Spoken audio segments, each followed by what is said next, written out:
போன எபிசோடோட லாஸ்ட்ல ஒரு பொண்ணு வந்துட்டு நம்ம ஹீரோயின் கிட்ட ஒரு முக்கியமான பிரச்சனைன்னு சொல்லியிருப்பா. அவ ஆக்சுவலா நம்ம ஹீரோயினை கவுன்சிலிங் பண்றதுக்காக தான் வந்திருக்கா. இந்த மாதிரி எங்களோட கடைக்கு எய்தாப்லயே இன்னொரு கடையை போட்டிருக்காங்க. ஆக்சுவலா நாங்க வந்து ஒரு ஹோட்டல் வச்சு நடத்திட்டு வரோம். இந்த ஹோட்டலோட பிசினஸ் நல்லாவே போயிட்டு இருந்துச்சு. பட் இதை பார்த்த ஒருத்தவங்க எங்க ஹோட்டலை இழுத்து மூட வைக்கணும்னு சொல்லிட்டு எங்களோட நல்லா போயிட்டு இருந்த ஹோட்டலுக்கு இப்ப நிறைய பிரச்சனை கொடுக்குறாங்க. அதோட எங்க அப்பாவையும் மிரட்டி அவங்கள பயங்கரமா அடிச்சு வச்சிருக்காங்க. அப்ப அந்த பிரின்சஸும் இதை நம்ம இப்ப பார்த்த படத்துல வர மாதிரி இருக்கான்னு சொல்றா. நம்ம ஹீரோனாவை வாயை மூடிட்டு கவலைப்படாதீங்க, நாங்க ஹெல்ப் பண்றோம், நீ மேல சொல்லு அப்படின்னு சொல்றா. எங்களோட ஹோட்டல்ல வேலை பாக்குற எல்லாத்தையுமே அவன் காசு கொடுத்து வாங்கிட்டான். இன்னொரு விஷயம், எங்க ஹோட்டல்ல வேலை பாக்குற ஒரு பையனை நான் லவ் பண்றேன். அதை எங்க அப்பா கிட்ட சொல்றதுக்கு எனக்கு பயமா இருக்கு. சோ என்னோட ஹோட்டலை பழைய நிலைமைக்கு கொண்டு வந்து அதோட என்னோட லவ்வரையும் என்கிட்ட சேர்த்து வைப்பீங்கன்னு நான் நம்புறேன் அப்படின்னு சொல்லி அந்த பொண்ணு பயங்கரமா அழுவ ஆரம்பிக்கிறா. நம்ம ஹீரோனும் போயிட்டு கச்சிப்பை கொடுத்து கவலைப்படாத நான் காப்பாத்துறேன் அப்படின்னு சொல்றான். இப்ப அடுத்ததான் நம்ம ஹீரோயின் அந்த ஹோட்டலை டெவலப் பண்றதுக்காக பயங்கரமா பிளான் பண்ணிட்டு இருக்காங்க. இப்ப அந்த ஹோட்டல் வந்து ஒரு காஸ்ட்லியான ஹோட்டல். சோ அந்த ஹோட்டல்ல கிடைக்கிற ஒரு ஃபுட்டு வந்து ரொம்பவே ஒரு ஃபேமஸான ஒரு ஸ்பெஷல் ஐட்டம் வந்து எங்களோட ஹோட்டல்ல அதே குவாலிட்டியில பட் வந்து ரேட்டு மட்டும் கம்மியா சீப்பா கிடைக்குது அப்படின்னு சொல்லிட்டு அவளும் வந்து அட்வர்டைஸ்மெண்ட் பண்ணிட்டு இருக்கா. அதெல்லாம் இருக்கட்டும், பட் ஏன்னா இப்ப நம்ம கிட்ட சமைக்கிறதுக்கு ஆள் இல்லையே, செஃப் எல்லாருமே அங்க போயிட்டாங்களே அப்படின்னு சொல்லிட்டு சொல்றாங்க. அதுக்கு நம்ம ஹீரோனும் கவலைப்படாதீங்க, இப்ப நம்ம கிட்ட எவ்வளவு பேர் இருக்காங்களோ அவங்கள வச்சு மத்த வேலையெல்லாம் பாத்துக்கோங்க, சமைக்கிற வேலையை நான் பாத்துக்கிறேன் அப்படின்னு சொல்லிட்டு ஹீரோயின் சொல்றா. அதை கேட்டோன்னு எல்லாருமே வந்து ஷாக் ஆகுறாங்க. அப்படின்னா ஒரு நாள்ல ஈஸியா வந்து சமைச்சிட முடியாது பொண்ணு, உனக்கு செஃப் பத்தி ஏதாவது தெரியுமா அப்படின்னு சொல்லிட்டு நம்ம ஹீரோயினை கேக்குறாங்க. நம்ம ஹீரோயினும் அதெல்லாம் நான் பாத்துக்கிறேன், கவலையப்படாதீங்க, எனக்கு ஆல்ரெடி எக்ஸ்பீரியன்ஸ் இருக்கு, அதோட நான் ஒரு பிரின்சஸோட ஈவெண்ட்லயே சமைச்சு அங்க இருக்க எல்லாத்துக்கும் நல்ல பேர் தான் வாங்கியிருக்கேன், கவலைப்படாம என்ன நம்பி இந்த வேலையை கொடுங்க, நான் வந்து உங்களுக்கு நல்லபடியா சமைச்சு தரேன் அப்படின்னு சொல்லிட்டு நம்ம ஹீரோயின் அவங்களெல்லாம் கன்வின்ஸ் பண்ணி சமைக்க எப்படியோ ஒத்துக்கிறா. எப்படி நம்ம ஹீரோயின் வந்து இது வரைக்கும் வித்தியாசமான ஃபுட் எல்லாம் அங்க இருக்கவங்களுக்கு சமைச்சு கொடுத்தாங்களோ அதே மாதிரி தான் இப்போ நம்ம ஹீரோயின் சமைக்கிறாங்க. அண்ட் அதோட அந்த ஹோட்டல்ல ஒரு கிடைக்கிற ஒரு ஸ்பெஷல் ஐட்டத்தையும் வந்து நம்ம ஹீரோயின் இப்ப சமைச்சு கொடுக்குறாங்க எல்லாருக்கிட்டையும். சோ இதெல்லாம் பார்த்தோன்னா அங்க வந்து நிறைய கூட்டம் வந்து வருது. கடை இப்ப வந்து ரொம்பவே சூப்பரா போயிட்டு இருக்குன்னு கூட சொல்லலாம். இந்த கூட்டம் வந்ததுக்கான காரணமே பக்கத்து கடையில கிடைக்கிற அந்த காஸ்ட்லியான ஃபுட்டு இந்த கடையில ரொம்பவே சீப்பா கிடைக்குது அப்படின்னு சொன்னதுக்காக தான் அந்த கூட்டமே வந்திருக்கும். சோ அந்த அட்வர்டைஸ்மெண்ட் பண்ணதுக்கு ஏற்ப அந்த ஃபுட்டை வந்து எல்லாத்துக்கிட்டையும் டெலிவரி பண்றாங்க. அவங்க சாப்பிட்டு பார்த்துட்டு அப்படியே சொர்க்கத்துல இருக்கிற மாதிரி ஃபீல் பண்றாங்க. ரொம்பவே சூப்பர்ப்பா உங்க கடை வேற லெவல் அப்படின்னு சொல்லிட்டு கஸ்டமர்ஸ் எல்லாம் புகழ்ந்து தள்ளுறாங்க. இப்ப கடை வந்து ரொம்பவே சூப்பரா போய்கிட்டு இருக்கு. அங்க இருக்க கொஞ்சம் ஆட்களை வச்சு நம்ம ஹீரோயின் வந்து பக்காவா எல்லாத்தையுமே வந்து சூப்பரா கரெக்டா வந்து மெயின்டைன் பண்ணிட்டு இருக்காங்க. இப்படி ஒரே நல்ல ஓஹோவான கடைய பக்கத்து கடைக்காரன் பார்த்து ரொம்பவே காண்டாயி அங்க இருந்து கிளம்புறான். அதே நேரத்துல இந்த சைடு கதையில பக்காவா எல்லா வழியுமே கரெக்டா போயிட்டு இருக்கு. கஸ்டமர்ஸ்க்கு ஃபுட் டெலிவரி பண்றதுல இருந்து சமைக்கிற வரைக்கும் எல்லாமே கரெக்டா தான் பாத்துக்கிட்டு இருக்காங்க. புதுசா வர கஸ்டமர்ஸ் எல்லாமே அந்த பக்கத்து கடையில கிடைக்கிற அந்த காஸ்ட்லியான ஃபுட்டை தான் ட்ரை பண்ணி பாக்குறாங்க. பயத்தோட தான் ட்ரை பண்றாங்க. பட் சாப்பிட்டு பார்த்துட்டு அவ்வளவு சூப்பரா இருக்குன்னு சொல்லிட்டு நம்ம ஹீரோயினா புகழ்ந்து தள்ளுறாங்க. இன்னொரு பக்கம் அந்த பிரின்சஸ் எல்லார்கிட்டயுமே போய் கேஷுவலா பேசி ரொம்பவே வந்து குழந்தை மாதிரி நடந்துக்கிறா. அப்ப திடீர்னு பக்கத்து கடைக்காரன் அவன் கூட ஆள் கூட்டிட்டு வரான். என்ன ஆச்சுன்னு சொல்லிட்டு கேட்க, நீங்க விக்கிற உங்களோட ஸ்பெஷல் ஐட்டம் எங்க கடையில உள்ள ஒரு ஃபுட், அதை உங்களோட ஸ்பெஷல் ஐட்டமா சொல்லி விக்கிறீங்க, இது நான் எப்படி பார்த்தா சீட், உங்க கடையை இப்பவே இழுத்து மூடுங்க அப்படின்னு சொல்லிட்டு அவன் மாட்டிக்கிட்டு இருக்கான். அவன் கையோட ஒரு செஃப்பை கூட்டிட்டு வந்திருப்பான். அந்த செஃப்புக்கு அந்த ஸ்பெஷல் ஃபுட்டை கொடுங்க, அவங்க சாப்பிட்டு பார்த்துட்டு இது எங்க கடையில உள்ளதான்னு சொல்லட்டும் அப்படின்னு சொல்லிட்டு அவன் முடிவு எடுக்கிறான். சரி அப்படின்னு சொல்லிட்டு அந்த செஃப்புக்கு அந்த ஸ்பெஷல் ஃபுட்டை கொடுக்குறாங்க. அதை சாப்பிட்டு பாக்குறான். சாப்பிட்டு பார்த்துட்டு ஆமா இது அதே ஃபுட் தான் அப்படின்னு சொல்லிட்டு போய் சொல்றான். இப்பவே உங்களோட செஃப்பை கூப்பிடுங்க அப்படின்னு சொல்லிட்டு அவன் கத்துறான். அப்ப நம்ம ஹீரோயின் அந்த இடத்துக்கு வரா. நம்ம ஹீரோயினை பார்த்தோன்னா அவன் பயங்கரமா கதறி அழுவ ஆரம்பிச்சிடறான். பிகாஸ் ட்ரேட் யூனியனோட அத்தாரிட்டி தான் இவன் ஆல்ரெடி நம்ம ஹீரோயின் போட்டு வறுத்து எடுத்திருப்பாங்க. அதுக்கு நம்ம ஹீரோயினும் பரவாயில்ல விடுங்க, நான் உங்களை அன்னைக்கே மன்னிச்சு விட்டுட்டேன், சரி ஓகே இப்போ இந்த கடையில உள்ள ஃபுட்ஸ் எல்லாம் என்ஜாய் பண்ணுங்க அப்படின்னு சொல்லிட்டு அந்த செஃப்பா நம்ம ஹீரோயின் அனுப்பி வைக்கிறா. இவங்களுக்கு சரியான ஷாக்கு. அப்ப திடீர்னு அந்த பிரின்சஸோட ஃபேமிலி வராங்க.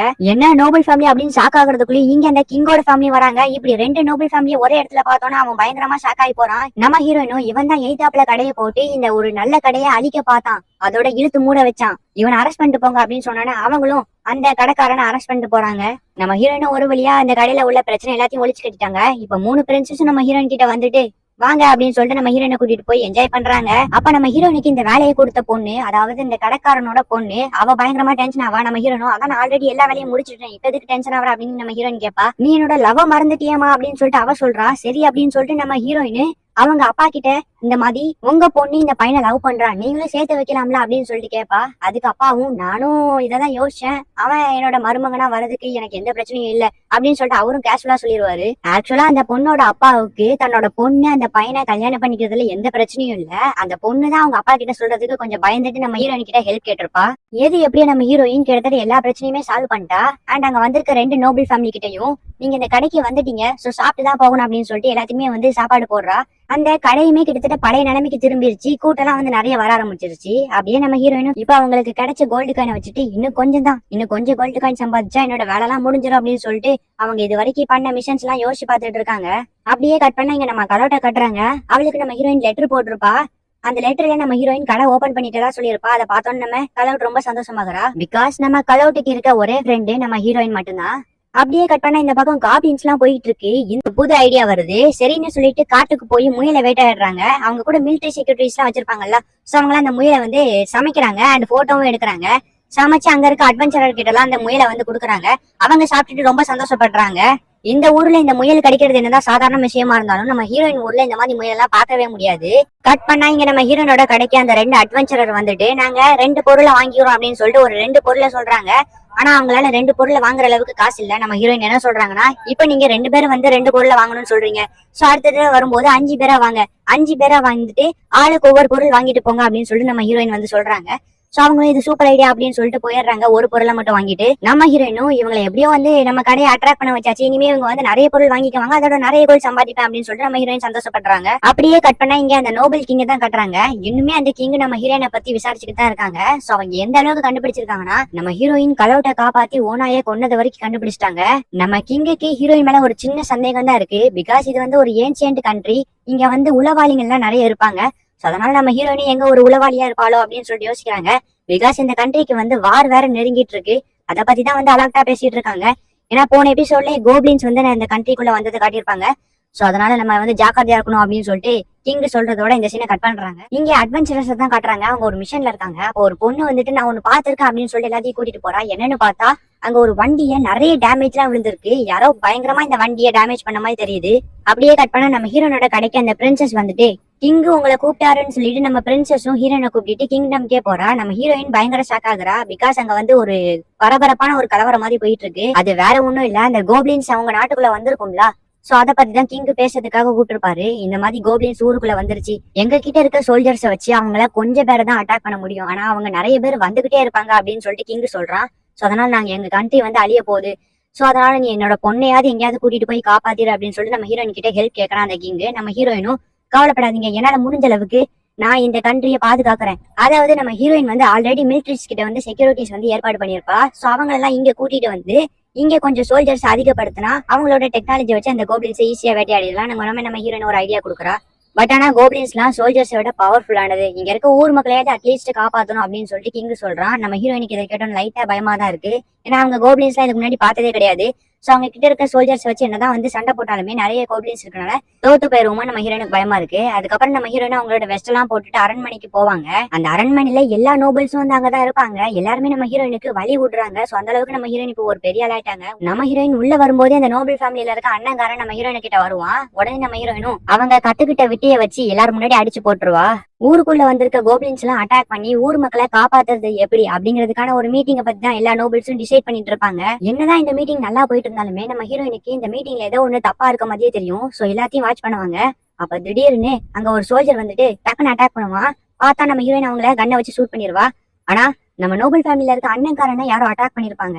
ஆக்சுவலி நம்ம ஹீரோயின் அவங்க கிங்க அட்டாக் பண்ண போறத முன்னாடியே கெஸ் பண்ணிருப்பாங்க. சோ அதனால கிங் காப்பாத்தணும் அப்படின்னு சொல்லிட்டு அந்த அட்டாக் முன்னாடி நம்ம ஹீரோயின் போய் தடுப்பாங்க. பட் ஆனா நம்ம ஹீரோயினுக்கு முன்னாடி அந்த நோபல் ஃபேமிலியில இருக்க அண்ணன்காரன் வந்து தடுத்துருவான். நம்ம ஹீரோயினை காப்பாத்த போய் அந்த நோபல் ஃபேமிலியில இருக்க அண்ணன்காரன் பாவம் அவன் முன்னாடி போய் விழுந்து அடி வாங்கிட்டான். அங்க இருக்கவங்க எல்லாருமே அவன் செத்துட்டான் அப்படிங்கிற மாதிரி முடிவு பண்ணிட்டாங்க. பிகாஸ் அந்த கண்ட்ரில வந்து டாக்டர்ஸ் எல்லாம் அவ்வளவா கிடையாது. கிராஸ்போவால அட்டாக் வாங்கியிருந்தாங்க அப்படின்னா கண்டிப்பா வந்து அவங்கள ட்ரீட்மெண்ட் பண்ற அளவுக்கு ஃபெசிலிட்டிஸ் எல்லாம் இல்ல. சோ எல்லாருமே செத்துட்டான்னு சொல்லும் போது நம்ம ஹீரோயின் நான் காப்பாத்துறேன் அப்படின்னு சொல்லிட்டு சொல்றாங்க. பார்த்தா இங்க நம்ம ஹீரோயினோட கண்ட்ரில அந்த மிலிட்டரி செக்யூரிட்டிஸ் எல்லாம் வந்து அந்த முயலை போட்டோ எடுத்திருப்பாங்கல்ல. சோ அந்த முயலுக்கு வந்து இப்ப பெரிய டிமாண்ட். பிகாஸ் வந்து ஏன்சியன்ட் முயல் வந்து சாதாரண இடத்துல கிடைக்காது. அதனால அந்த முயலை வச்சு ரேட்டு பேசிட்டு இருக்காங்க. அப்ப நம்ம ஹீரோயினும் அந்த நோபல் ஃபேமிலியில இருக்க அண்ணங்காரனை கூட்டிட்டு வந்துருவாங்க. கூட்டிட்டு வந்து அவங்களுக்கு வந்து ட்ரீட்மெண்ட் பார்ப்பாங்க. கவலைப்படாத, கண்டிப்பா இங்க இருக்கவங்க உன்னை காப்பாத்திடுவாங்க அப்படின்னு நம்ம ஹீரோயின் சொல்றா. அவனும் தேங்க்ஸ்னு சொல்றான். அதுக்கப்புறம் நம்ம ஹீரோயின் அங்க இருக்க மிலிட்டரி செக்யூரிட்டிஸ்ட போயிட்டு எனக்கு கொஞ்சம் ஆளுங்களும் அதோட எனக்கு அட்டாக் பண்றதுக்கான லாரி டேங்க் பொருள் அப்படின்னு சொல்லிட்டு நிறைய வந்து வெப்பன்ஸ் எல்லாம் கேக்குறாங்க. பிகாஸ் அந்த ஊர்ல கோப்ளின்ஸ் அட்டாக் பண்ண போறோம் அப்படின்னு சொல்லிட்டு சொல்ல, அதுக்கு அவனும் என்னமா நீ வந்ததுல இருந்து பாத்துட்டு இருக்கேன், ஆள் வேணும்னு கேக்குற, இப்ப என்ன டேங்க் வேணும்னு கேக்குற, பார்த்தா புதுசா எவனையும் கொண்டு வந்துட்டு ஹாஸ்பிட்டல்ல ட்ரீட்மெண்ட் பண்ணிட்டு இருக்க, என்னதான் நினைச்சிட்டு இருக்க அப்படின்னு சொல்லிட்டு அவனும் முடியாதுன்னு சொல்லிட்டு போயிடுறான். அப்புறம் நம்ம ஹீரோயினும் வாண்டடா பெர்மிஷன் கேட்டுட்டாங்க. ஒரு கண்ட்ரியே ஆபத்துல இருக்கு, இங்க வந்து வாண்ட பெர்மிஷன் கேட்டதான் என்னோட தப்புன்னு சொல்லிட்டு அந்த ட்ரக்கை ஓட தெரியாம ஓட்டிட்டு போறாங்க. பார்த்தா அந்த மிலிட்டரி செக்யூரிட்டிஸ் டீம்ல இருக்க ஆளுங்களையும் அப்படியே நம்ம ஹீரோயின் வந்து உள்ள கூட்டிட்டு போய் டெலிபோர்ட் பண்ணி இங்க கொண்டு வந்துடுறாங்க. இவனுக்கு இந்த இடத்த பார்த்தோன்னா பயங்கரமா ஷாக்கிங் ஆவறான். பிகாஸ் வந்து அங்க இருந்து இங்க வந்ததும் அவனுக்கு பயங்கர ஷாக்கு.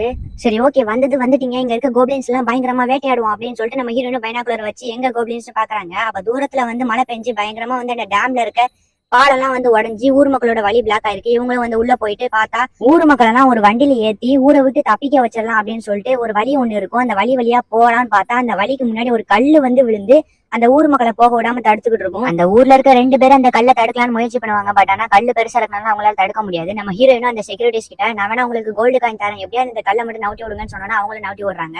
அதுக்கப்புறம் நம்ம ஹீரோயின் கிட்ட தூரத்துல ஒரு வண்டி வருது, சோ அங்க வந்து கோப்ளின்ஸ் வராம பாத்துக்கோங்கன்னு சொன்னோன்னா பார்த்தா அங்க ஒரு வண்டி நின்றுட்டு இருக்கு. அங்க ஒரு கோப்ளின்ஸோட சத்தம்லாம் கேக்குது. பார்த்தா நிறைய கோப்ளின்ஸ் அங்க வருது. நம்ம ஹீரோயின் அந்த வண்டியை அனுப்பி விடுறாங்க. இவங்களும் அந்த கல்லை நவுட்டிடுறாங்க. ஊர் மக்கள் எல்லாம் காப்பாத்தியாச்சு. இப்ப கோப்ளின்ஸ் கூட எப்படி சண்டை போறதுன்னு நம்ம ஹீரோயின் கேக்குறா. பார்த்தா அந்த இடத்துல நிறைய கோப்ளின்ஸ் எல்லாம் வருது. அது மட்டும் இல்லாம இங்க வந்து மழை பெஞ்சனால டேம் உடஞ்சு தண்ணி போய்கிட்டு இருக்கும். சோ அதில் நிறைய மக்கள் மாட்டிருப்பாங்க. இந்த சைடு அந்த கோப்ளின்ஸ் வேற நம்ம ஹீரோயினை துரத்திக்கிட்டு இருக்கு. சோ அவங்க அங்க இருந்து ஓடி ஒரு குகைக்குள்ள வந்துட்டு அந்த செக்யூரிட்டிஸ் கிட்ட நான் உங்களுக்கு கோல்டு காயின் தரேன், இந்த கோப்ளின்ஸ் கூட எப்படியா சண்டை போடுங்க அப்படின்னு சொல்லிட்டு சொல்லணும்னு அந்த கோப்ளின்ஸ் எல்லாம் கிட்ட வருது. இவங்களும் வந்து சண்டை போடுறாங்க. பட் ஆனா அந்த கோப்ளின்ஸை அட்டாக் பண்ண முடியல. சோ நிறைய கூட்டம் நம்ம ஹீரோட அந்த செக்யூரிட்டியும் பின்தொடருது. இவங்களும் வந்து தப்பிச்சு ஓடுறாங்க. எப்படி இந்த